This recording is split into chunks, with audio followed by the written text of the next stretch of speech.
अगर मैं आपसे कहूं कि एनएलएम के अंदर जो भी हमने अब तक पढ़ा है, मतलब कि अब तक जो मैंने लेक्चर लिया इससे पहले वाले, वो सब के सब झूठ था, तो आपको सुन के बुरा लगेगा। लेकिन एनएलएम जो है, जो विदाउट फ्रिक्शन काम करता है, वो एक्चुअल में आइडियल कंडीशन होता है। ये कोई हकीकत नहीं है, ये क्या है? Ideal condition. जो अब हम शुरू करने वाले हैं, आज के लेक्चर में जो हम शुरू करने वाले हैं, वो एक हकीकत है, वो आपके सामने हकीकत आने वाला है। तो हेलो एवरीवन, मैं हूं सोनू कुमार। आज मैं शुरू करने वाला हूं नया लेक्चर, इसका नाम है फ्रिक्शन। और फ्रिक्शन जो है हमारा क्या है? ये है हकीकत, ये है हकीकत। और इधर क्या था? झूठ। इस झूठ को हम इसीलिए पढ़ते हैं क्योंकि हमारा सवाल जो है वो टिपिकल ना हो जाए। जैसे ही हम फ्रिक्शन को यहाँ पे इंक्लूड करेंगे, यही एनएलएम का सवाल, यही आपके लिए थोड़ा सा टिपिकल हो जाएगा, मतलब थोड़ा टफ हो जाएगा। इसीलिए पहले हम उस कंडीशन को पढ़ते हैं जो कि हमारे लिए ज़्यादा टफ ना हो। वो टफ वाला जो पोर्शन था उसको हम अब लेके आएंगे और इसके अंदर सारे के सारे न्यूटन्स लॉज ऑफ मोशन भी यहाँ पे लगेंगे और उसके बाद हम इस सवाल को करने का कोशिश करेंगे with the help of friction, जो कि सच है। मतलब अगर आप कोई भी सरफेस लेते हो तो विदाउट फ्रिक्शन तो हो ही नहीं सकता है। सपोज मान के चलो कोई भी सरफेस है, ये एनी सरफेस, ये विदाउट फ्रिक्शन तो पॉसिबल ही नहीं है। ठीक है, तो इसीलिए हम इस सच को आज जो है पढ़ने वाले हैं। शुरू करेंगे हम फ्रिक्शन। तो फ्रिक्शन क्या होता है इसके बारे में जानेंगे, टाइप्स कितने हैं ये सब जानेंगे, क्यों होता है ये जानेंगे, और उसके बाद जेई के सवाल फ्रिक्शन के ऊपर क्या आते हैं वो भी आज सीखेंगे। आज जो है एक दो सवाल मैं जेई के भी ले लूंगा ताकि आपको एनएलएम जो है इसमें हमने क्या किया था ना कि क्वेश्चन जो है ज़्यादा नहीं किया था इसके अंदर, क्योंकि क्वेश्चन इसलिए नहीं हो पाया था क्योंकि आपके जो क्वेश्चन आते हैं, जो जेई के अंदर क्वेश्चन आते हैं, वो एनएलएम को अकेला लेके नहीं आता है, वो फ्रिक्शन को इंक्लूड करेगा तभी जाके क्वेश्चन अच्छे बनते हैं। तो इसीलिए अब इस चैप्टर में जो है आपको भर भर के क्वेश्चन आएगा, आपको बहुत तसल्ली से क्वेश्चन करना है, बहुत आराम से समझना है और उसके बाद जेई मेंस के जो क्वेश्चन है उसको फोड़ने हैं। ठीक है, तो सबसे पहला जो चीज आज मैं करूंगा, फ्रिक्शन को एक बार डिफाइन करूंगा कि फ्रिक्शन क्या होता है। सबसे पहला चीज, ये फ्रिक्शन का डेफिनेशन क्या है। आपको पता होगा कि मतलब कोई भी चीज को अगर मैं चला रहा हूं, सपोज करो कोई ऑब्जेक्ट है आपके पास, ये देखो ये एक ऑब्जेक्ट है, इस ऑब्जेक्ट को अगर किसी जमीन के ऊपर आपको चलाना है, आपको लगाना पड़ेगा यहां से फोर्स। यस, इधर आपको क्या लगाना पड़ेगा? फोर्स। और ये फोर्स अगर हम लगा रहे हैं तो इधर कोई ना कोई होता है जो इसको रोक रहा होता है, जो कि अब तक हमने बात किया ही नहीं। एनएलएम के अंदर कोई भी ऐसी हमने बात नहीं की जो कि कौन इसको रोक रहा होता है। ठीक है, तो ये जो रोक रहा होता है ना, ये एक्चुअल में कौन है? ये है आपका फ्रिक्शन। ये जो रोक रहा है आपको, जब भी आप कोई चीज पे दम लगा रहे होते हो और उधर से आपको लगता है कि हमें यहाँ पे ज्यादा ही दम लगाना पड़ रहा है, तो वो जो पीछे से रोक रहा है ना, वो आपका एक्चुअल में कौन है? फ्रिक्शन। अब इस फ्रिक्शन के बारे में एक दो लाइन है जो कि बहुत ही फेमस है। इस फ्रिक्शन को हम बोलते क्या है? It is a necessary evil. इसको बोलते हैं नेसेसरी एविल। अब ध्यान से समझो, नेसेसरी एविल, नेसेसरी मतलब जरूरत की, है ना, जरूरती, और एविल मतलब दुश्मन। हिंदी गड़बड़ भी हो सकता है, जरूरती का दुश्मन, है ना। एक मूवी आया था बहुत पहले, उसका नाम था जानी दुश्मन, और अभी हमारे पास आया है जरूरती दुश्मन। ठीक है, ये ऐसा दुश्मन है जो हमें जरूरत है ना। अब इसकी जरूरत कहाँ है वो भी हम देखेंगे। ये सच में हमारे लिए जरूरत का है या फिर ये हमारा दुश्मन ही है। मतलब कोई भी ऑब्जेक्ट को, सपोज करो अभी आपको एक मैं सिंपल सा एग्जांपल दिखाऊं, ये ऑब्जेक्ट है, इस ऑब्जेक्ट को हमें यहाँ पे फोर्स लगाना पड़ रहा है। इधर से अगर फ्रिक्शन लग रहा है, अगर ये फ्रिक्शन नहीं होता तो हमें फोर्स भी कम ही लगाना पड़ता, आराम से एक बार धक्का दे देते चलता रहता, है ना। तो ये एक्चुअल में दुश्मन यहाँ पे लग रहा है, लेकिन कभी कभी ये हमारा दोस्त का भी काम करता है। ठीक है, तो ये जो फ्रिक्शन है ये कभी दोस्त और कभी दुश्मन का भी काम करता है। तो हमें एक सवाल यहां पे पैदा लेता है, क्या जो फ्रिक्शन है, इज फ्रिक्शन फ्रेंड और फो। अब एक ये वर्ड है, ये एक कहानी था बहुत पहले, मैंने इसीलिए लिया है। फ्रेंड और फो एक कहानी था, इसीलिए मैंने एक साथ यहां पे लिया है, क्योंकि ये जो फ्रिक्शन है आपका, वो कभी आपका फ्रेंड बन जाता है और कभी आपका फो बन जाता है। मतलब कि कभी आपका ये जो है दोस्त बन रहा है, कभी आपका दुश्मन बन रहा है। मतलब ये भी एविल की तरह आप लिख सकते हो, आप इसको एविल भी लिख सकते हो, है ना, कुछ भी लिख सकते हो। तो ये कब आपका दोस्त है, कब आपका दुश्मन है, ये चीजें समझना जरूरी है। ये आपको इसके डेफिनेशन से ही ढंग से पता चलेगा। ठीक है, जैसे सपोज करो आप जो चल रहे हो, जो आप रोड पे चल रहे हो, कहीं भी चल रहे हो, वो चलना पॉसिबल तभी हो पा रहा है जबकि फ्रिक्शन सरफेस में है। देखो आप यहाँ पे चल रहे हो, ये चलना तभी पॉसिबल हो रहा है, ये पैर ही ज़्यादा बड़ा बन गया, या फिर आप ये छोटा बना देता हूँ मैं, ये सपोज करो आप दौड़ रहे हो, ओके, ये दौड़ना या चलना तभी पॉसिबल हो रहा है जबकि आपका फ्रिक्शन है। इसको मैं अगर बारीकी से समझाऊं तो होता क्या है, देखो यहाँ पे जैसे ही आप पैर से यहाँ पे एक फोर्स लगाएं, ठीक है, ये एक फोर्स लगाया, तो ये फोर्स आपको यहाँ पीछे से इसी डायरेक्शन में, अपोजिट डायरेक्शन में इधर आपको लगता है। अब इस फोर्स का दो कंपोनेंट है, इस फोर्स का दो कंपोनेंट है, एक कंपोनेंट इधर है, दूसरा कंपोनेंट इधर है। एक कंपोनेंट आपको ऊपर भेज रहा है, दूसरा कंपोनेंट आपको आगे की तरफ भेज रहा है। ये जो आगे भेज रहा है ना, ये एक्चुअल में फ्रिक्शन फोर्स ही है। ये जो आगे भेज रहा है ये क्या है, आपका फ्रिक्शन फोर्स है, जो कि आपको आगे भेज रहा है। या फिर आप दौड़ रहे हो या फिर चल रहे हो, दोनों ही कंडीशन में बिल्कुल सेम चीज हो रहा होता है, ठीक है। तो ये आपको यहाँ पे फ्रेंड की तरह दिख रहा है। अब सपोज करो इस ऑब्जेक्ट को हमें आगे भेजना था m मास को, इस मास को हमने फोर्स लगाया F और ये आगे की तरफ मूव कर रहा है, ठीक है। अब अगर यहाँ पे फ्रिक्शन नहीं होता तो हमें ज्यादा दम लगाना ही नहीं पड़ता, है कि नहीं, ये मास जो है आराम से ये आगे बढ़ता चला जाता, तो हमें यहाँ पे फ्रिक्शन लगाने की, सॉरी फोर्स लगाने की कोई जरूरत पड़ती ही नहीं। मतलब हल्का सा भी धक्का दे देते तो हमारा वो ब्लॉक जो है ये हमेशा आगे की तरफ मूव करता रह जाता, ठीक है। तो यहाँ आपको क्या लग रहा है, ये दुश्मन की तरह लग रहा है। तो आपका ये अलग अलग टाइम पे अलग अलग तरीके से एक्ट करता है, ये जो फ्रिक्शन है आपका अलग अलग टाइम पे अलग अलग तरीके से एक्ट करता है। तो यहाँ पे आपको दिख रहा है कि ये आपका बचा रहा है। जैसे ही आप दौड़ना चालू करोगे, सपोज करो फ्रिक्शन होगा ही नहीं, मान लो यहाँ फ्रिक्शन ही नहीं है, ठीक है, तो यहाँ पे क्या होने वाला है, जैसे ही आप फोर्स लगाओगे ना इस पे इस तरीके से, ठीक है, तो इसका क्या होने वाला है, दो कंपोनेंट, एक इधर एक इधर, दो कंपोनेंट हुआ, एक नीचे तो जमीन को धक्का देगा, एक पीछे की तरफ। अब इस डायरेक्शन में कोई है ही नहीं फोर्स लगाने वाला, तो ये वाला फोर्स को कोई बैलेंस भी नहीं करेगा, मतलब आप सीधे पीछे की तरफ गिर जाओगे धड़ाम से। समझ आ रहा है, क्योंकि यहाँ पे फ्रिक्शन जो है आपको बचा रहा है, ना ही गिरने दे रहा है, चलने में भी बचा रहा है और दौड़ने में भी बचा रहा है। तो मतलब फ्रिक्शन हमारा हेल्प भी करता है। तो कहाँ कहाँ हेल्प करता है वो मैं यहाँ लिखता हूँ, कहाँ कहाँ हेल्प करता है। और ये तो आपको समझ आ गया कि ये जो दुश्मन का जो काम कर रहा है ये बहुत सिंपल है, लेकिन हेल्प कहाँ करता है वो हमें समझना जरूरी है। मैं लिख देता हूँ यहाँ पे, देखो फ्रिक्शन हेल्प्स अस इन, कौन कौन से ऐसे जगह हैं जहाँ पे हमें फ्रिक्शन हेल्प करता है, मतलब हमें कोई भी काम करने में मदद करता है। देखो फ्रिक्शन हेल्प्स इन, कौन कौन से काम में हेल्प करता है, वॉकिंग में आपको हेल्प करता है, रनिंग में हेल्प करता है। सपोज करो आपको लिखना है, मैं जो यहां लिख रहा हूं ये सब जो आपको बता रहा हूं ये पॉसिबल तभी हो पाया क्योंकि ये फ्रिक्शन एग्जिस्ट करता है। अगर ये फ्रिक्शन एग्जिस्ट नहीं करता, अगर नहीं करता तो ये चैप्टर भी नहीं पढ़ते, ठीक है, तो और लिख भी नहीं पाते बेसिकली।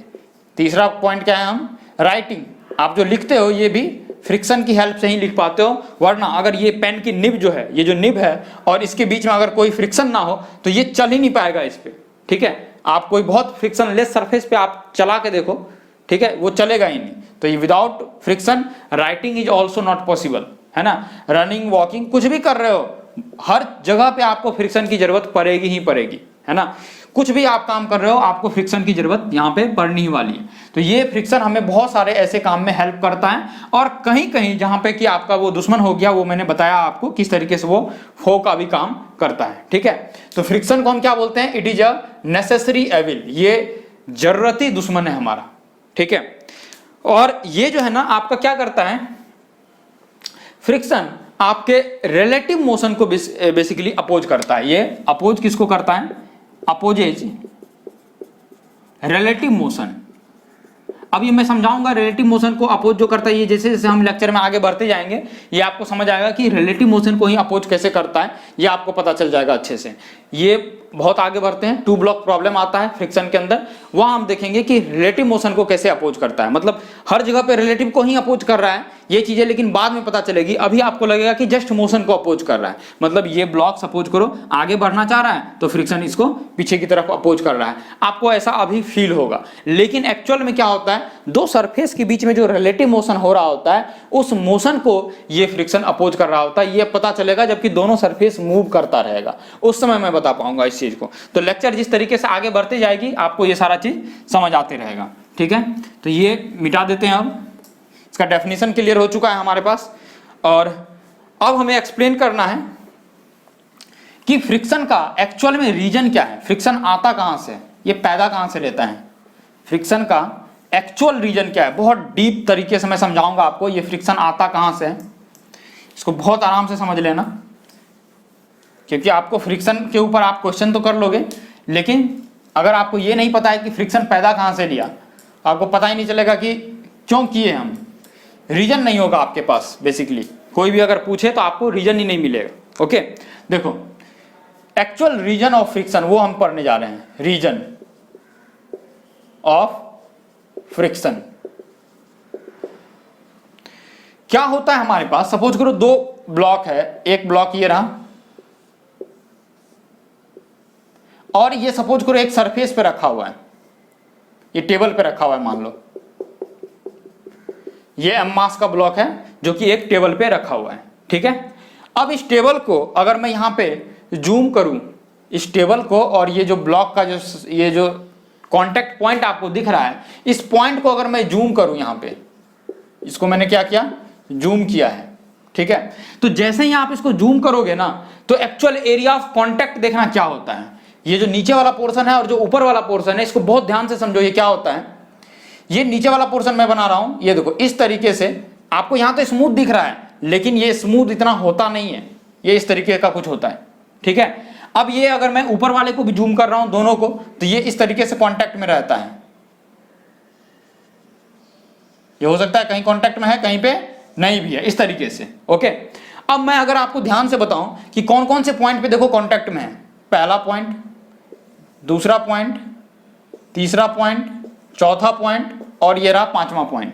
पहला, दूसरा, तीसरा, चौथा और पांचवा पॉइंट, इन पांचों पॉइंट पे ये आपको कांटेक्ट में दिख रहा है। तो आप सोचो कि एक्चुअल जो एरिया ऑफ कांटेक्ट है वो कितना है। ये देखो ये थोड़ा सा एरिया है, एकदम बिल्कुल बारीक सा एरिया है, फिर उसके बाद यहाँ पे भी बहुत बारीक सा एरिया है, यहाँ पे भी बहुत छोटा सा एरिया है, यहाँ भी बहुत छोटा सा एरिया है, यहाँ भी बहुत छोटा सा एरिया है। इसका मतलब एक्चुअल जो कांटेक्ट है दो सरफेस के बीच में, उसका एरिया बहुत कम हो रहा है। मतलब एक्चुअल, अगर मैं बात करूं actual area of contact, area of contact वो क्या है, वेरी लेस। और जो ये मास m है, आपने एनएलएम में सीखा है कि ये मास नीचे की तरफ क्या फोर्स लगाता है, mg, ये तो आपको पता ही है। जब नीचे की तरफ mg फोर्स लगाता है तो ऊपर की तरफ नॉर्मल लगता है, इस तरीके से, ये आपको आइडिया है। ये नॉर्मल किसके बराबर है, mg के ही बराबर है, इसमें तो कोई प्रॉब्लम है नहीं, क्योंकि इस डायरेक्शन में कोई भी एक्सेलेरेशन नहीं हो रहा है, a 0 है, आपने F नेट बराबर ma लगा दिया। F नेट क्या होगा, n minus mg equal to mass into acceleration 0, तो n minus mg equal to 0, यहां से n क्या आ जाएगा, mg के बराबर आ जाएगा, ठीक है। ये आपको पता है पहले से ही।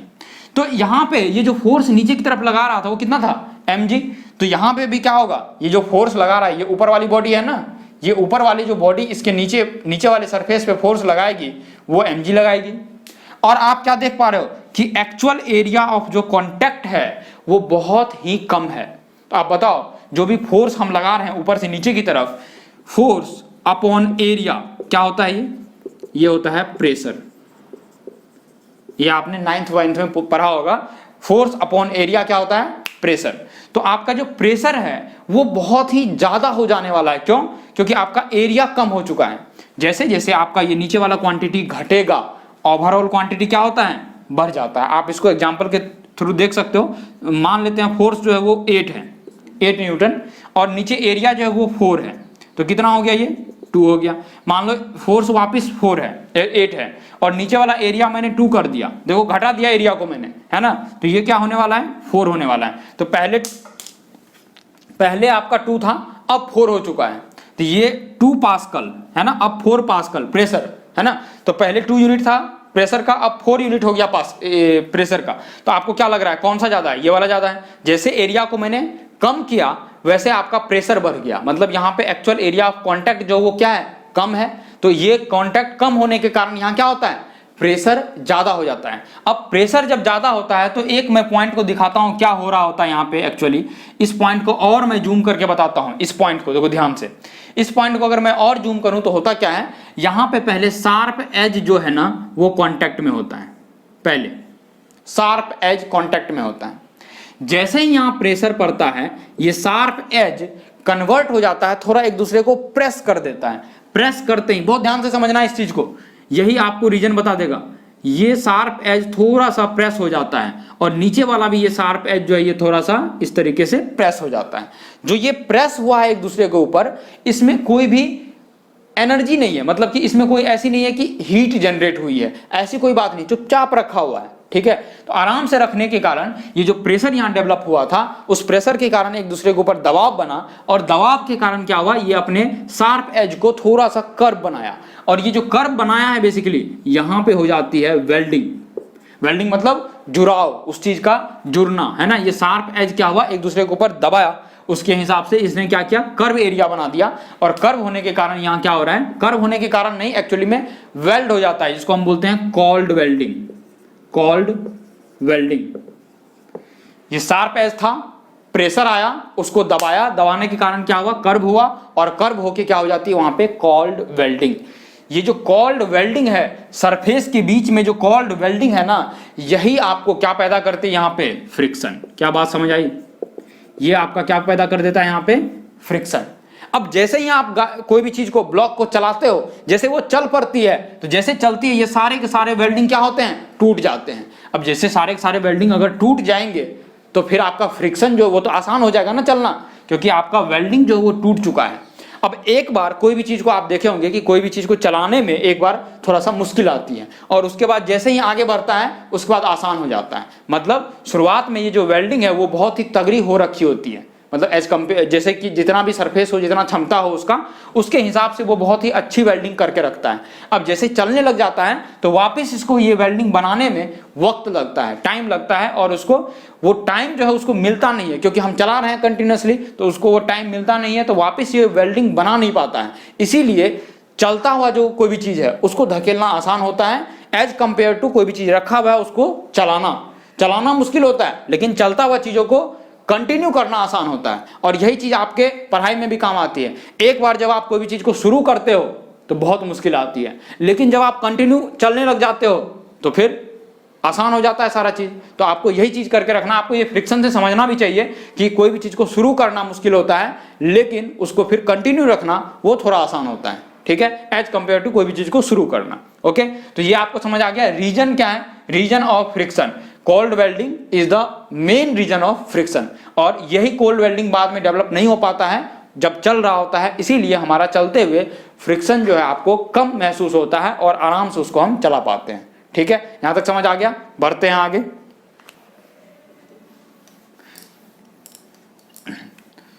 तो अब हम शुरू करने वाले हैं इसमें एक टॉपिक जिसको हम बोलते हैं कोएफिशिएंट ऑफ फ्रिक्शन।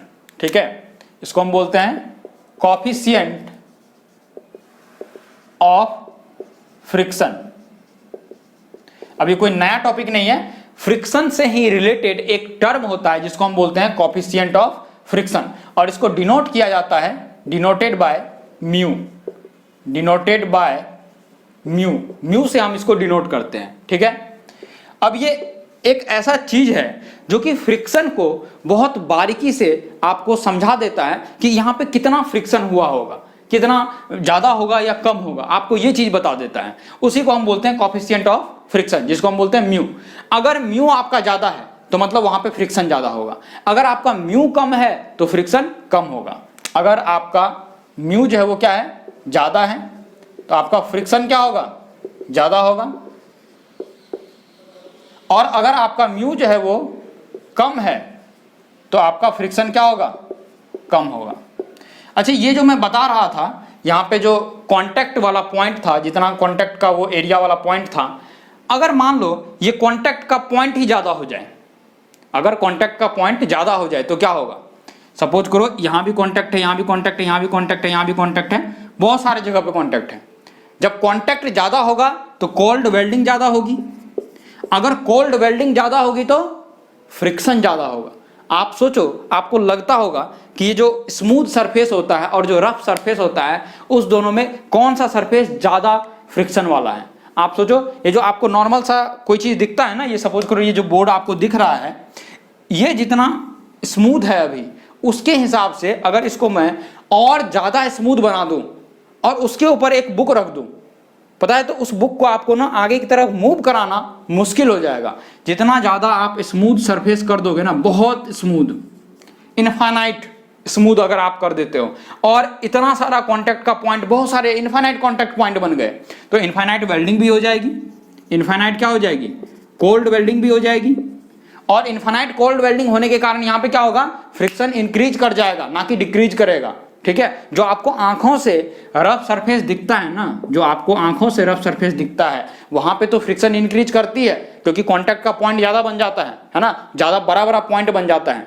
ये जो है इस तरीके से है, कोई एक चीज आके यहाँ पे फंस गया, कोई एक चीज ऐसा है, तो अब ये तो मूव कर ही नहीं पाएगा ना, इतने बड़े बड़े जो पॉइंट है इसमें तो मूव नहीं कर पाएगा। लेकिन जो ये मॉलिक्यूलर लेवल पे जो बात होती है ना, उसमें अगर आपका ये जितना ज्यादा स्मूथ होगा, जितना ज्यादा स्मूथ होगा उतना ज्यादा आपका कोल्ड वेल्डिंग हो जाएगा, और उतना ज्यादा कोल्ड वेल्डिंग होने के कारण आपका फ्रिक्शन बढ़ जाएगा। इसीलिए कभी कभी क्वेश्चन आता है ऐसा कि अगर मैं सरफेस को बहुत स्मूथ बना दिया तो फ्रिक्शन घट जाएगा या बढ़ जाएगा? क्या बोलोगे? बढ़ जाएगा, फ्रिक्शन विल इंक्रीज। आपको रीजन समझ आ रहा है क्यों? क्योंकि कोल्ड वेल्डिंग जो है एक्चुअली वो बढ़ जाएगी, है ना, तो फ्रिक्शन क्या हो जाएगी? इंक्रीज कर जाएगी on making the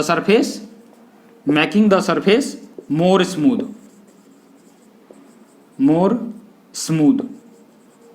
molecular level की बात कर रहा हूं मैं, ये आंखों से दिखने वाला नहीं, मॉलिक्यूलर लेवल की बात कर रहा हूं। ठीक है, चलो अब यहां बढ़ते हैं। म्यू अगर इंक्रीज होगा तो फ्रिक्शन आपका इंक्रीज होगा, म्यू अगर डिक्रीज होगा तो आपका फ्रिक्शन डिक्रीज होगा। म्यू की जो रेंज है ना, वो रेंज होती है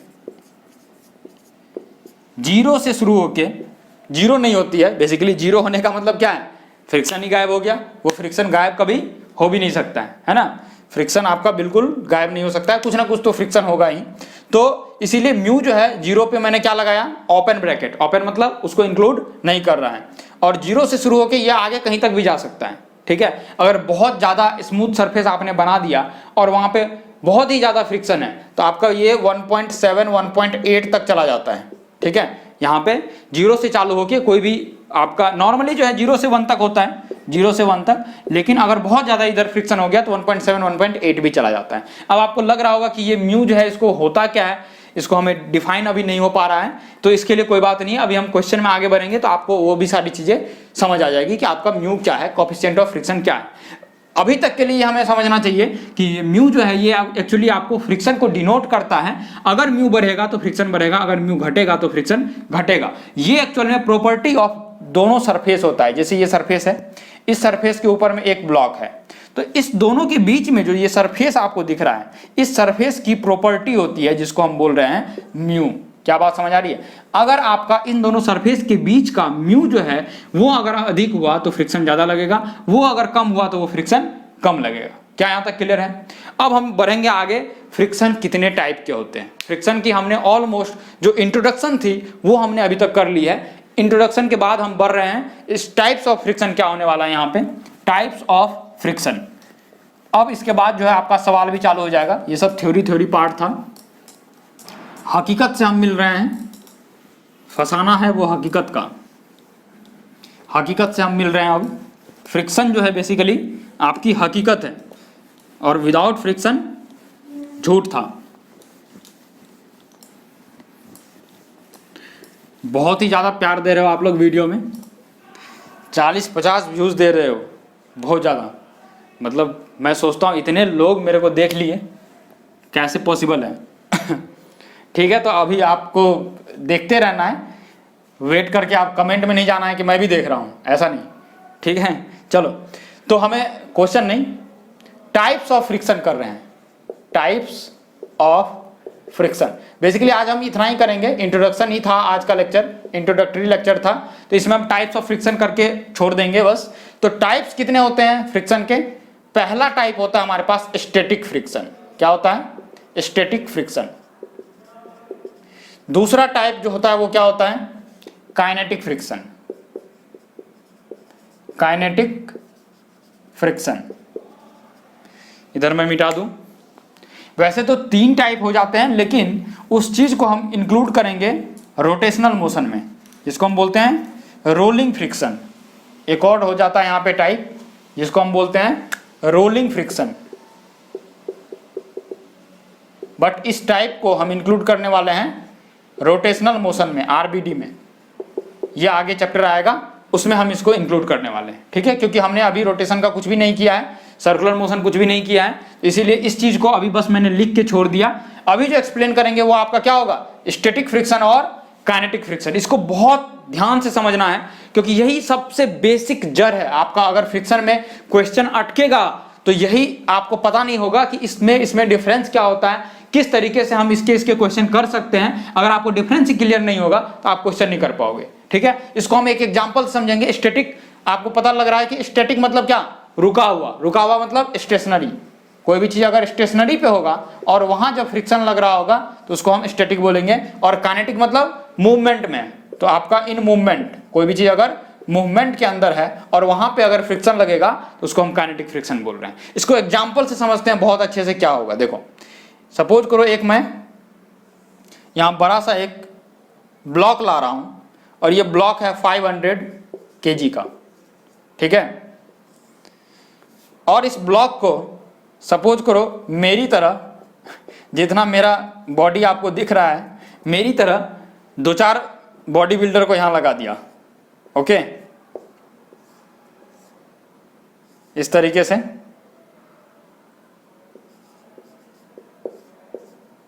और ये दोनों अपना फोर्स लगा रहा है, इस पे दम लगा रहा है ना।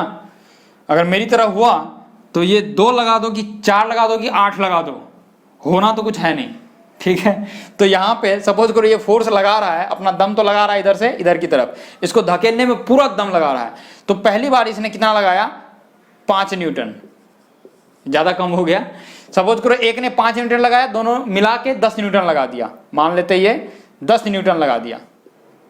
देखा कुछ हुआ ही नहीं, ये 500 kg का है, देखा कुछ हुआ ही नहीं। फिर इसने बढ़ाया अपना दम, 20 न्यूटन कर दिया, फिर भी कुछ नहीं हुआ। इसने और बढ़ाया, बहुत ताकत लगाया, 50 न्यूटन कर दिया, अब भी कुछ नहीं हो रहा है। इसको पता ही नहीं चल रहा है ये क्या हो रहा है। अब इसने जब अपनी क्षमता खत्म हो गई तो इसने बुलाया द ग्रेट खली को, और इसने फिर इस पे दम लगाया। आपको तो पता ही है, ये तो आराम से 500 kg, 500 नहीं 100-200 kg तो उठा ही लेते हैं, तो आगे की तरफ धकेल तो सकते ही हैं, ठीक है। सपोज करो कि इन्होंने धकेल दिया, तो एक्चुअल में क्या हुआ, शुरुआत में आपने जो फोर्स लगाया, ये जो 20 न्यूटन, 10 न्यूटन और 50 न्यूटन जो फोर्स लगाया, उसको हम बोल रहे हैं अप्लाइड फोर्स। बहुत ध्यान से समझना, उसको क्या बोलते हैं, अप्लाइड फोर्स। पहली बार कितना अप्लाई किया, 10 न्यूटन, ये लो 10 न्यूटन अप्लाई किया in right direction, in right direction आपने 10 न्यूटन फोर्स अप्लाई किया। अब बताओ अगर ये बॉडी चला ही नहीं, इसका क्या मतलब है, इसका एक ही मतलब है कि ये बॉडी अगर आगे नहीं बढ़ा है तो पीछे से कोई तो होगा जो इसको कुछ फोर्स लगाया होगा, ऑब्वियसली। तो इसके ऊपर जो पीछे की तरफ जो फोर्स लगा है वो इस सरफेस के यहाँ पे फोर्स लगता है, जो होता है आपका फ्रिक्शन फोर्स। क्या बात समझ आ रही है, ये आपको रोक रहा होता है, ये फ्रिक्शन फोर्स आपको बेसिकली रोक रहा होता है। तो जैसे आपने 10 न्यूटन फोर्स लगाया, इधर से फ्रिक्शन फोर्स लगा, ठीक है, इधर से 10 न्यूटन, इधर से फ्रिक्शन फोर्स, तो क्या होने वाला है समझो, फ्रिक्शन फोर्स और ये दोनों मिलने के बाद ये बॉडी जो है इसकी एक्सेलरेशन कितनी है, 0 है ना। अगर मैं इस पे लगा दूं एनएलएम का सेकंड लॉ, तो देखो क्या होने वाला है, फ्रिक्शन फोर्स पीछे से, आपने फोर्स इधर से लगाया, तो 10 न्यूटन आपका माइनस फ्रिक्शन फोर्स, ये हो गया F net equals to mass into acceleration. Mass कितना है 500 इंटू एक्सेलरेशन कितना है 0, तो क्या होने वाला है 10 माइनस एफ इक्वल्स टू 0। सो यहां से एफ को इधर ले आओ तो बन जाएगा 10 इक्वल्स टू एफ। तो क्या हुआ बोलो, एफ इक्वल्स टू कितना हो गया 10। तो मैंने अगर 10 न्यूटन फोर्स लगाया था तो फ्रिक्शन फोर्स भी कितना लग रहा है 10 न्यूटन। क्या बात समझ आ रही है। तो अप्लाइड फोर्स आपका जितना है उतना ही आपका क्या दिख रहा है, फ्रिक्शन फोर्स लग रहा है। फ्रिक्शन फोर्स 10 न्यूटन आपने अप्लाई किया, 10 न्यूटन आपका फ्रिक्शन फोर्स भी लगा। और अभी आपको दिख रहा है कि ये जो बॉडी है ये स्टैटिक है, ये रुकी हुई है। अब ये क्योंकि रुकी हुई है तो हम इसको क्या बोलेंगे, स्टैटिक फ्रिक्शन। तो अभी आपने जो लगाया 10 न्यूटन फोर्स और जो 10 न्यूटन फ्रिक्शन फोर्स लगा, ये आपका क्या है, स्टैटिक फ्रिक्शन है। ठीक है, अब सपोज करो आपने 20 न्यूटन लगाया। अब 20 न्यूटन लगाया फिर भी आपने देखा कि ये मूव ही नहीं किया। जब 20 न्यूटन के बाद 50 न्यूटन लगाया फिर भी मूव नहीं किया। तो ये सारा का सारा केस तो सेम ही हो रहा है। वापस मैं एनएलएम लगाऊंगा यहाँ पे। जब मैंने 20 न्यूटन लगाया और फ्रिक्शन फोर्स पीछे से लगा होगा, तो ये लो 20 न्यूटन माइनस फ्रिक्शन का फोर्स इक्वल्स टू इसका mass into what, acceleration. Acceleration 0 है, तो यहाँ पे क्या हो जाएगा बोलो, 20 minus F equals to what, 0। F को इधर ले आओ, सो क्या बन गया आपका 20 इक्वल्स टू एफ। तो देखो फ्रिक्शन वापस कितना बन गया, 20। आप ध्यान से देखो, आपने जो फोर्स लगाया क्या वही फ्रिक्शन बन गया, यस। तो इसमें हो क्या रहा है, जो स्टैटिक फ्रिक्शन है ये आपको नहीं लग रहा है कि जितना आपने फोर्स लगाया उतना ही स्टैटिक फ्रिक्शन लग गया। इसका मतलब स्टैटिक जो फ्रिक्शन होता है ये होता है एडजस्टेबल।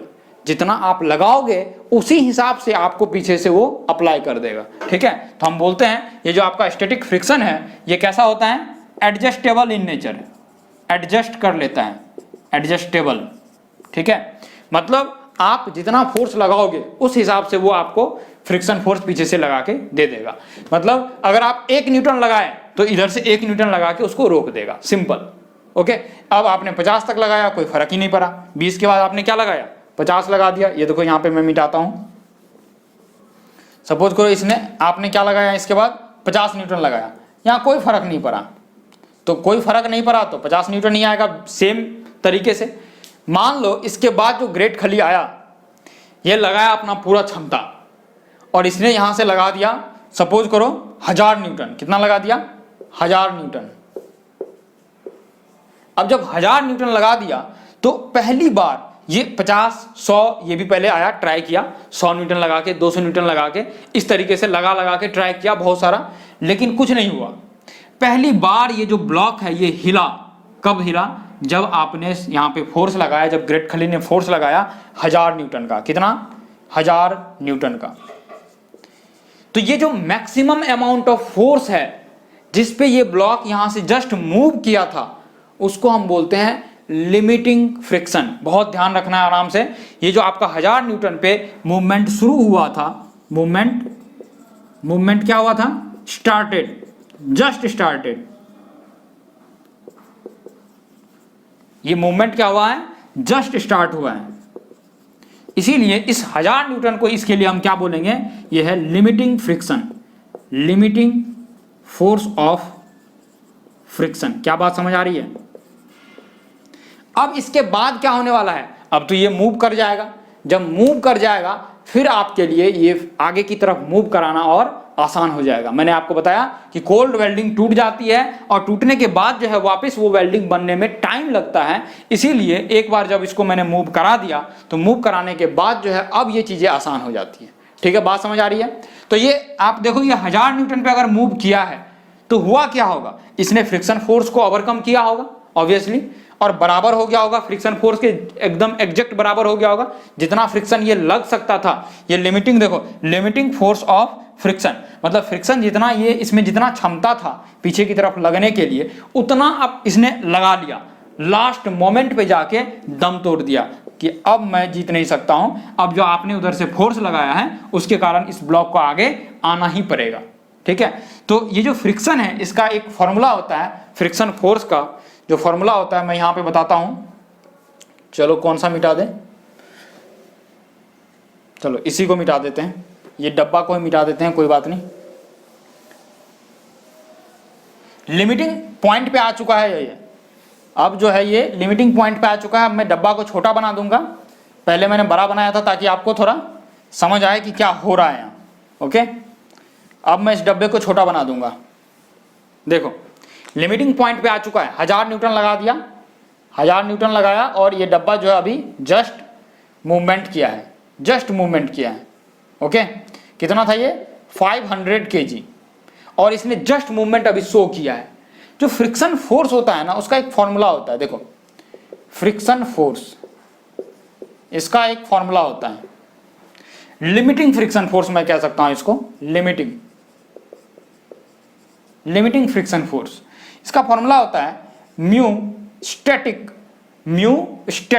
मतलब कॉफिशिएंट ऑफ फ्रिक्शन, वो भी कौन से कंडीशन में, स्टैटिक कंडीशन में, मल्टीप्लाई बाय नॉर्मल। अब आप बताओ कि ये 500 kg जो है ये नीचे फोर्स कितना लगाएगा, 500 इंटू 10 तो मतलब 5000 कितना लगाएगा नीचे की तरफ, 5000 न्यूटन। तो नॉर्मल ऊपर की तरफ कितना लगेगा, उतना ही लगेगा, कितना लगेगा 5000 न्यूटन। ठीक है, यहां तक समझ आ रहा है।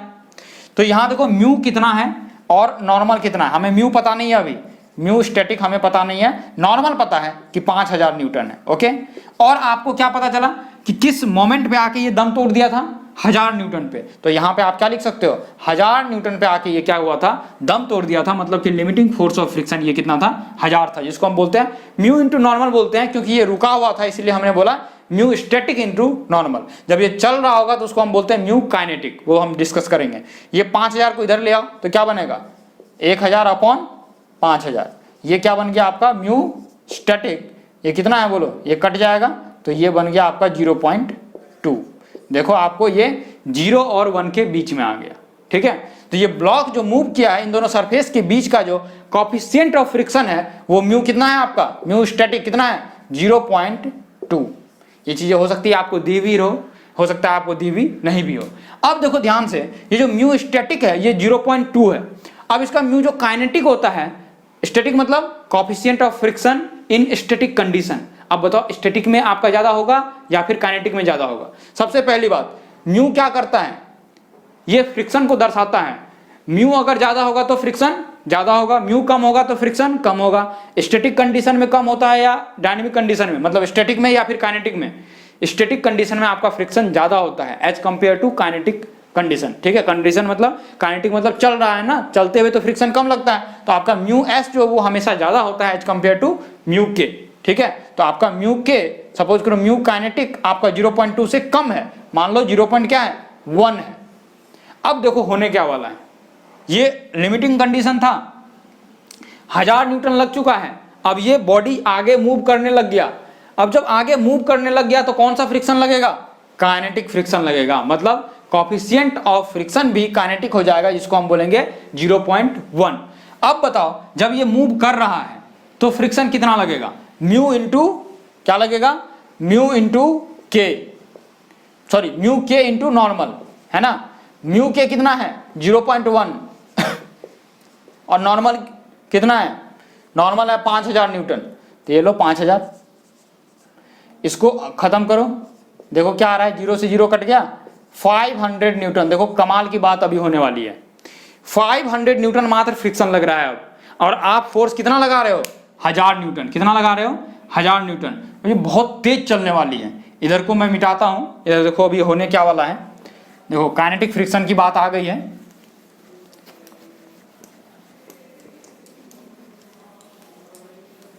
काइनेटिक फ्रिक्शन की बात आ चुकी है। अब आपने फोर्स लगाया, अप्लाइड फोर्स कितना, आपने अप्लाइड फोर्स लगाया है 1000, ठीक है, और मूवमेंट में गाड़ी आ चुकी है ना। तो अब लगने वाला है काइनेटिक फ्रिक्शन। क्या लगेगा, काइनेटिक फ्रिक्शन।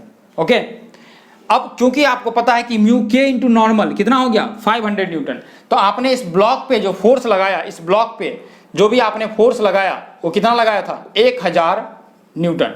ठीक है, और आपको पीछे से फ्रिक्शन फोर्स कितना लग रहा है 500 न्यूटन ओनली।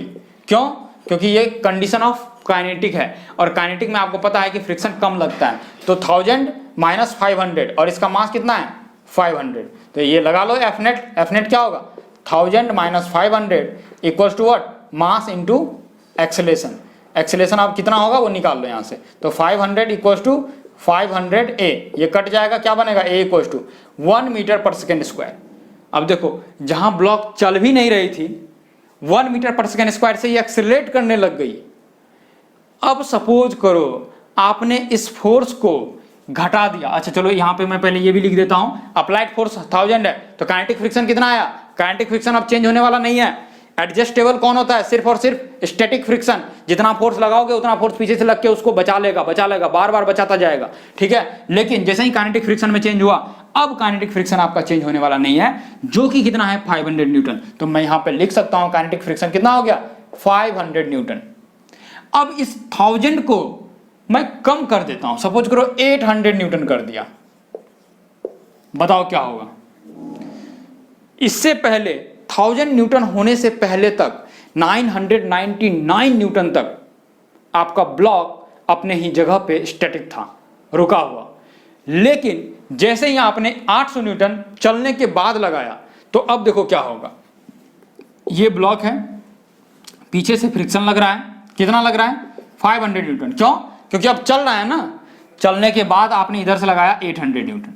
अब जो ये 800 न्यूटन लगाया तो क्या होने वाला है, 800 minus 500, this is F net equals to mass into acceleration. Mass कितना है 500 इंटू एक्सीलरेशन। देखो ये कितना हो गया 300 एंड इक्वल्स टू 500 इंटू ए। 500 नीचे आ जाएगा तो 2 0 कट जाएगा, तो 3/5 इक्वल्स टू ए। क्या दिख रहा है 0.6 मीटर पर सेकेंड स्क्वायर का एक्सीलरेशन अभी भी हो रहा है। एक्सीलरेशन मतलब मूवमेंट तो हो ही रही है, भले ही 1 से छोटा है लेकिन मूवमेंट हो रही है। आप देखो ध्यान से क्या हो रहा है, 1000 तक तो यहाँ पे चलने का नाम नहीं लिया था, लेकिन अभी 800 में भी ये चल रहा है। इसका मतलब ये सच है कि जब मोशन में होता है ऑब्जेक्ट, तो उस वक्त आपको चलाना उसको आसान होता है। इसलिए मैं कहता हूं पढ़ते रहोगे, कंटिन्यूटी बना के रखोगे तो आपको पढ़ना आसान हो जाएगा। अगर आप कहीं पे भी रुकते हो तो वापस आपको शुरू करना पड़ेगा, वापस कोल्ड वेल्डिंग हो जाएगी। अब जब कोल्ड वेल्डिंग हो जाएगी तो वापस उस फ्रिक्शन को तोड़ना पड़ेगा और 1000 न्यूटन तो लगाना ही पड़ेगा। जो भी हो, मतलब उस जगह पे आपकी कोल्ड वेल्डिंग जितनी मजबूत हो उस तरीके से आपको फोर्स लगाना पड़ेगा उस कोल्ड वेल्डिंग को तोड़ने के लिए। इसीलिए एक बार जब चालू हो जाते हैं, once you start doing something, please do not stop, that is the point. अगर आपने एक बार शुरू कर दिया तो उसको रोको मत जब तक आप वहां पहुंच नहीं जाते जहां तक आपको पहुंचना है। ठीक है, तो यहां पे भी हमने वही देखा कि अब 800 देखो चलने के बाद अगर आपका कंटिन्यू चल रहा है तो फिर वो लिमिटिंग पॉइंट पहुंचने की जरूरत नहीं पड़ेगी। फिर आप हो सकता है कि थोड़ा कम भी एफर्ट मारो। देखो जैसे कम एफर्ट मार रहा है, 800 न्यूटन लगा रहा है, स्टिल ये मूव कर रहा है ना। तो यहाँ पे भी काइनेटिक फ्रिक्शन क्या लग रहा है 500 न्यूटन लग रहा है, कंटिन्यू चल रहा है। अब ये जो स्टैटिक फ्रिक्शन हुआ है, ये स्टैटिक फ्रिक्शन इसमें था, 10 न्यूटन लगा तो 10 न्यूटन, 20 लगाया तो 20, 50 लगाया तो 50, 1000 आपका क्या था लिमिटिंग कंडीशन था। इसके बाद जो है ये काइनेटिक फ्रिक्शन जब आया तो ये 500 पे आके कांस्टेंट हो गया। पहले एडजस्टेबल था, बाद में ये कांस्टेंट हो गया। अब आप इसको घटा के कहां तक ला सकते हो, 500 तक लास्ट ला सकते हो, क्योंकि 500 ही अपोज कर रहा है। इधर से भी आप 500 लगाओगे तो जो भी है एक्सेलरेट नहीं करेगा, लेकिन वहां पे जिस स्पीड पे रहेगा उसी स्पीड से चलता रह जाएगा। ओके, तो अब देखो इसका मैं ग्राफ बनाता हूं। ये जो फ्रिक्शन है ना, इसका ग्राफ बनाता हूं जल्दी से, और एक जेई के क्वेश्चन करेंगे अभी फटाफट से, मजा आ जाएगा। जो भी क्वेश्चन है वो बहुत ही शानदार क्वेश्चन होगा। जेई में कौन से ईयर में आया था वो मुझे याद तो नहीं है, बट अभी मैं कराता हूं एक क्वेश्चन।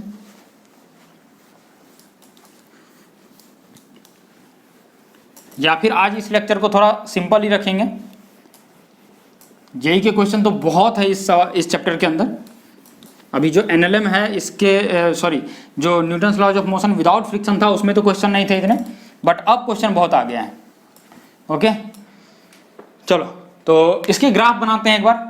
फ्रिक्शन का ग्राफ किस तरीके से बनेगा, देखो इधर हमारा क्या है अप्लाइड फोर्स, जो हमने अप्लाई किया है अप्लाइड फोर्स, और फ्रिक्शन फोर्स।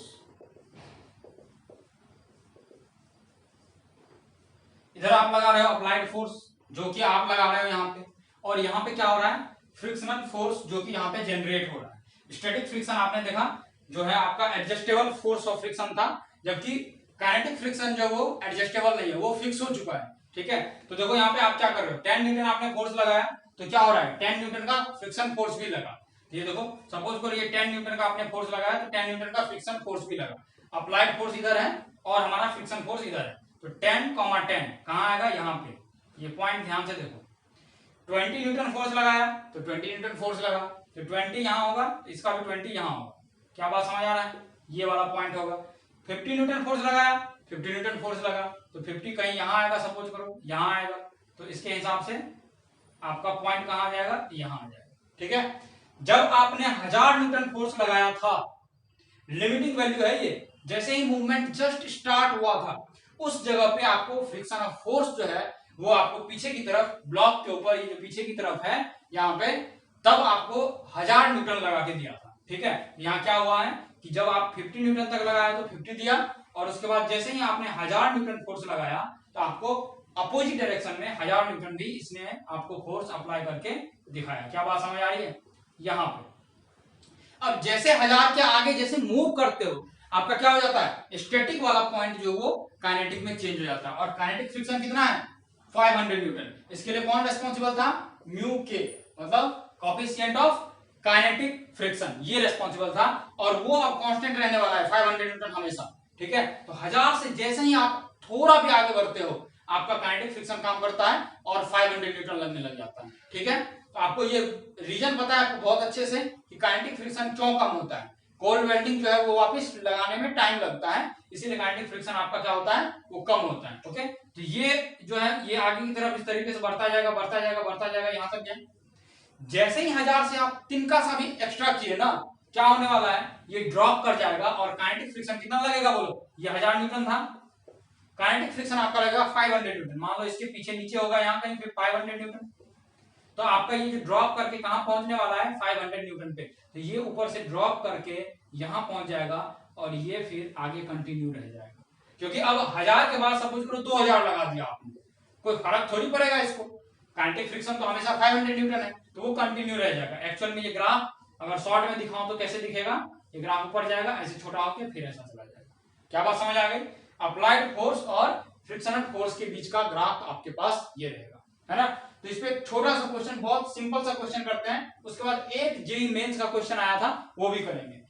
देखो सिंपल क्वेश्चन मैं दे रहा हूं, मान के चलो एक ब्लॉक है और इससे आपको पता चल जाएगा कि क्वेश्चन फ्रिक्शन का करते कैसे। अभी तक आपने पूरा इंट्रोडक्शन देख लिया, ढंग से देख लिया, ग्राफ व्राफ सब कुछ देख लिया, अब क्वेश्चन देखेंगे क्वेश्चन कैसे करते हैं। सपोज करो ये 5 kg का एक ब्लॉक है, ठीक है, और इधर से आपने इस पे फोर्स लगाया 50 न्यूटन, कितना लगाया, 50 न्यूटन।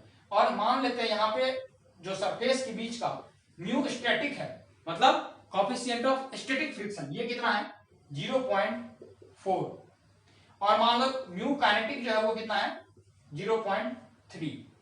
आपको पता है कि म्यू काइनेटिक कम होगी, म्यू स्टैटिक ज्यादा होगी, ये पता है, ठीक है। तो आपको सबसे पहले इस क्वेश्चन में करना क्या होता है मैं समझाता हूं आपको।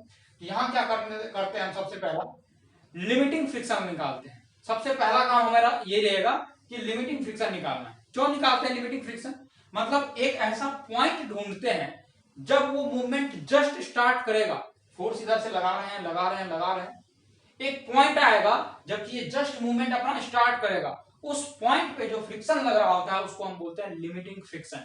इसीलिए सबसे पहला काम क्या है, क्या ये मूवमेंट करेगा भी या नहीं करेगा। अगर करेगा तो आपको एक बार लिमिटिंग फ्रिक्शन तो पहुंचा ही होगा, इसीलिए हम सबसे पहला काम क्या करते हैं, यहाँ लिमिटिंग फ्रिक्शन निकालते हैं। लिमिटिंग फ्रिक्शन आपका कितना है, लिमिटिंग फ्रिक्शन कैसे निकलेगा, ये लिमिटिंग फ्रिक्शन कैसे निकलेगा आपका स्टैटिक वाली कंडीशन से, ठीक है। म्यू इंटू नॉर्मल होता है फ्रिक्शन फोर्स, तो इसीलिए म्यू स्टैटिक जो है उसको आप नॉर्मल से मल्टीप्लाई करो, ये आपका लिमिटिंग फोर्स ऑफ फ्रिक्शन देगा। कितना होगा बोलो, 0.4 मल्टीप्लाई बाय नॉर्मल कितना है इसका 5 kg, नीचे आएगा 50 न्यूटन, तो नॉर्मल भी आपका 50 न्यूटन के बराबर हो जाएगा। तो ये लो 50 न्यूटन, यहां से पॉइंट हटाओ, कितना बन गया, 0 से 0 कट गया, ये 20 न्यूटन का फोर्स हो गया आपका लिमिटिंग फोर्स ऑफ फ्रिक्शन। मतलब 20 न्यूटन तक तो ये सह लेगा, 20 के जैसे ही बाद जाएगा ये मूवमेंट करेगा और आपका म्यू स्टैटिक का कोई काम नहीं। किसका काम है अब, म्यू काइनेटिक का, क्योंकि मूवमेंट में आ चुका है तो म्यू काइनेटिक ओनली काम में आ जाएगा। अब देखो यही ब्लॉक को आप वापस बनाओ, आपने फोर्स लगाया 50 न्यूटन, ठीक है, और आपका जो फ्रिक्शन फोर्स पीछे से लग रहा है वो काइनेटिक फ्रिक्शन लग रहा है, इसीलिए आप क्या बोलोगे, एफ के जो होगा यहाँ पे म्यू के इंटू नॉर्मल। म्यू के कितना है बोलो 0.3, और उसको नॉर्मल से मल्टीप्लाई कर दो, कितना है नॉर्मल 50, तो 50 से मल्टीप्लाई कर दो इसको, कितना बन जाएगा, ये बन जाएगा आपका 15 न्यूटन। तो आपको पीछे की तरफ जो फ्रिक्शन लग रहा है यहाँ पे 15 न्यूटन ही लग रहा है मात्र, ठीक है, जबकि लिमिटिंग फ्रिक्शन कितना था 20 न्यूटन, है ना। अब जो है कंडीशन अलग हो चुकी है, क्योंकि मूवमेंट हो चुका है, अब आसान हो चुका है, तो फ्रिक्शन फोर्स मात्र 15 न्यूटन लगेगा, और इसके ऊपर आप लगा दो, इसका मास कितना है 5 kg। F net equal to mass into acceleration. F net कैसे निकालेंगे इसका, 50 आगे लगा पीछे 15 लगा, तो क्या करेंगे बोलो 50 minus 15 this is equal to इसका मास 5 इंटू एक्सेलरेशन। तो क्या होगा बोलो, इसको माइनस करो, कितना बन जाएगा 35, 35 इक्वल्स टू 5a, और 5 से इसको डिवाइड करोगे तो a कितना आ जाएगा 7 मीटर पर सेकेंड स्क्वायर। क्या बात समझ आ गई? क्लियर है यहाँ पर? तो आपको सबसे पहला काम क्या करना पड़ता है, लिमिटिंग फोर्स ऑफ फ्रिक्शन निकालो। अब देखो यहाँ पे हमने दो काम किया, लिमिटिंग फोर्स ऑफ फ्रिक्शन निकाला और उसके बाद एक्सेलरेशन भी निकाला। अभी जो जेई में क्वेश्चन आया था ना, उसमें सिर्फ आपको लिमिटिंग फोर्स ऑफ फ्रिक्शन निकालने का काम था। और मैं देता हूं आपको एक क्वेश्चन, देखो जेई में आया हुआ क्वेश्चन है, इसको मैं मिटाता हूं पहले। कौन से ईयर में आया है? 2023 में आया है, ऑनलाइन मोड में 1 फेब को। ठीक है, देखो यही मैं क्वेश्चन देता हूं, अभी अभी बहुत लेटेस्ट क्वेश्चन है जेई में 2023 1 फेब। शिफ्ट दिया है क्या? इवनिंग शिफ्ट, सेकंड शिफ्ट है। चलो देखते हैं इस क्वेश्चन को क्या है, देखते हैं अभी तक जो हमने पढ़ा है क्या उससे क्वेश्चन होता है कि नहीं होता है ना? अभी तक जो हमने सीखा है उससे क्वेश्चन हो रहा है या फिर नहीं हो रहा है। अल्टीमेटली तो हमें क्वेश्चन ही करना है, और मैं आपको दावे के साथ कह सकता हूं लेक्चर ढंग से देखो, क्वेश्चन ढंग से करो तो आपके क्वेश्चन होंगे ही होंगे। ठीक है, तो देखो मैं क्वेश्चन दिखाता हूं आपको, क्या क्वेश्चन आया था। एक ब्लॉक है इस तरीके से, और इस ब्लॉक पे एक फोर्स लग रहा है F, और ये एंगल दिया हुआ है आपके पास, हॉरिजॉन्टल के साथ एंगल दिया है 30 डिग्री। एक बार मैं पढ़ देता हूं क्या लिखा हुआ है। As shown in the figure, block of mass 10 kg, ये 10 kg का मास है। ठीक है, lying on a horizontal surface is pulled by a force F, तो ये F फोर्स से पुल किया गया।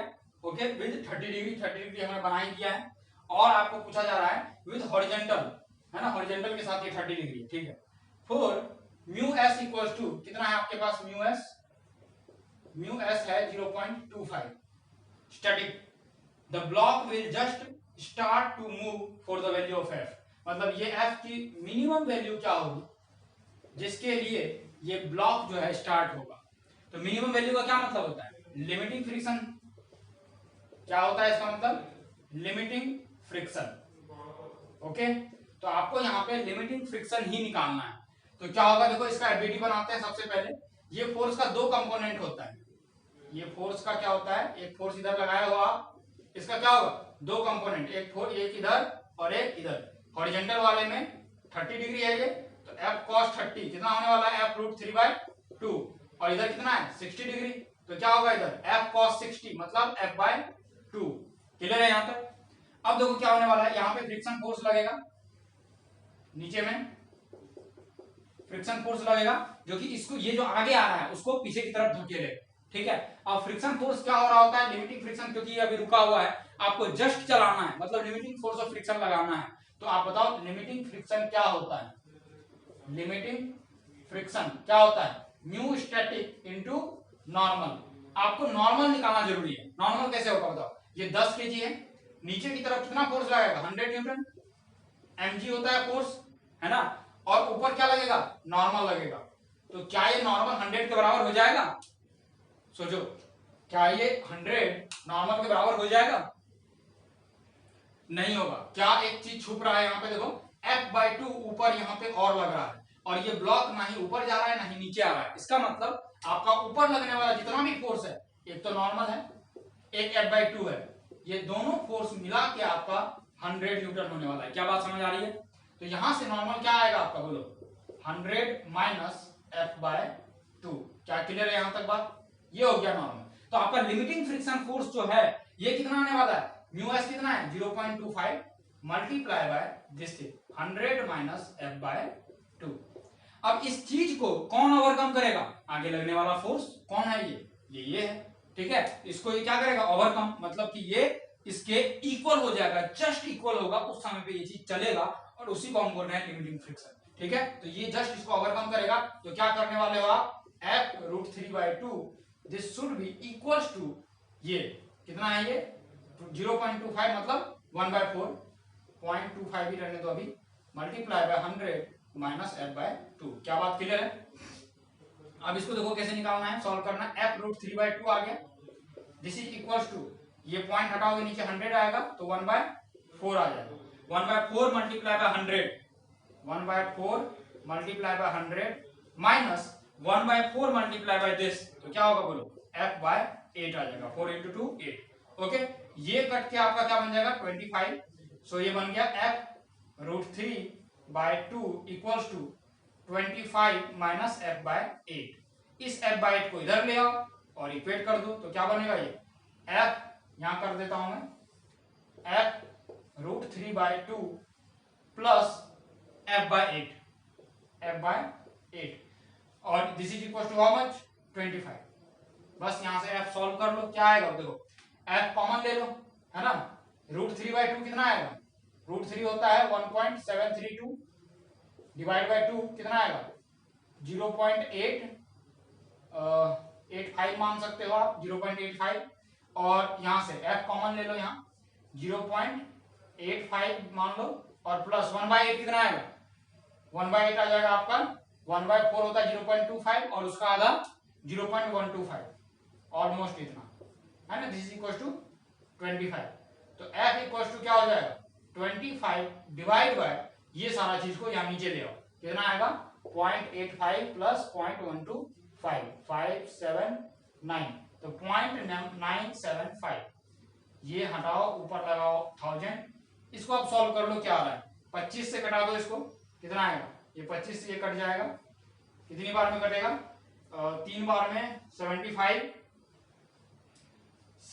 4 बार में तो 100 ही हो जाएगा, 975 डिवाइड बाय 25, तो 3 बार में 75, ये हो गया 2, और 5 बार में 125, मतलब 35 बार में ये कट जाएगा, तो ये 5 से ये 7 बार में कटेगा, 5 से ये 200 बार में, तो 200/7 200/7 न्यूटन, 200/7 न्यूटन अप्रॉक्स कितना हो जाएगा ये बताओ, 25 × 7 175 होता है, और 8 बार में अगर 7 को मैं 26 से मल्टीप्लाई कर दूं तो ये ज्यादा हो जाएगा, है ना, तो मतलब 25 पॉइंट समथिंग आ जाएगा, ठीक है, 25 पॉइंट समथिंग न्यूटन फोर्स आ जाएगा, जो कि limiting value of friction force है, जो कि आपका जेईई मेन 2023 में आया हुआ क्वेश्चन है। आप देख सकते हो कि क्वेश्चन में कुछ भी नहीं है, बस हमें जो मेन कॉन्सेप्ट है, जो बिल्कुल बारीक बारीक से कॉन्सेप्ट है, उसको हमें ध्यान से समझना होगा और उसको यहाँ पे अप्लाई करना होगा, ठीक है। आपने एनएलएम के सवाल जो है उसमें किए ही हो, बस यहाँ पे हमने फ्रिक्शन को इंक्लूड किया, जो क्या होता है म्यू इंटू नॉर्मल, अगर स्टैटिक कंडीशन में तो म्यू स्टैटिक इंटू नॉर्मल, और अगर काइनेटिक कंडीशन में तो म्यू काइनेटिक इंटू नॉर्मल, इतना ही हमें करना है, ठीक है। बस प्रैक्टिस करते रहो, अच्छे से ध्यान से देखते रहो लेक्चर, और अगले लेक्चर में हम आपसे बात करेंगे पुश और पुल पे, यहाँ मैं लिख दिया हूं देखो, पुश और पुल पे बात करेंगे, आपको पुश आसान होगा या फिर पुल आसान होगा, इस पे बात करेंगे, और क्वेश्चन के साथ बहुत अच्छे से आपको प्रूव करके बताएंगे कि क्या आसान होता है, पुल आसान होता है या फिर पुश आसान होता है। नेक्स्ट लेक्चर यहीं से हमारी शुरुआत होने वाली है, और उसके बाद हम बहुत सारे जेईई मेंस के एडवांस के सारे क्वेश्चन करने वाले हैं, बहुत अच्छे अच्छे क्वेश्चन। ये पहला क्वेश्चन था, मुझे फ्रिक्शन में एक्चुअल में जेईई जो मेंस एडवांस है उसमें बहुत क्वेश्चन दिखते हैं, एनएलएम के विदाउट फ्रिक्शन अगर मैं बात करूं तो वहां फ्रिक्शन के अलावा कोई क्वेश्चन है ही, बहुत सिंपल क्वेश्चन है, उसमें आपको मजा भी नहीं आएगा, इसलिए हमने एनएलएम में मतलब विदाउट फ्रिक्शन वाले में हमने बहुत कम क्वेश्चन किए थे, इसमें भर भर के क्वेश्चन होगा, आगे 2 ब्लॉक प्रॉब्लम आएगा, 3 ब्लॉक प्रॉब्लम आएगा, ये क्वेश्चन पहले आया करते थे, बट अभी के पैटर्न के हिसाब से हम चलने वाले हैं और अच्छे अच्छे प्रॉब्लम करेंगे, ठीक है। तो आज के लेक्चर हम यहीं पे खत्म करेंगे, थैंक यू वेरी मच।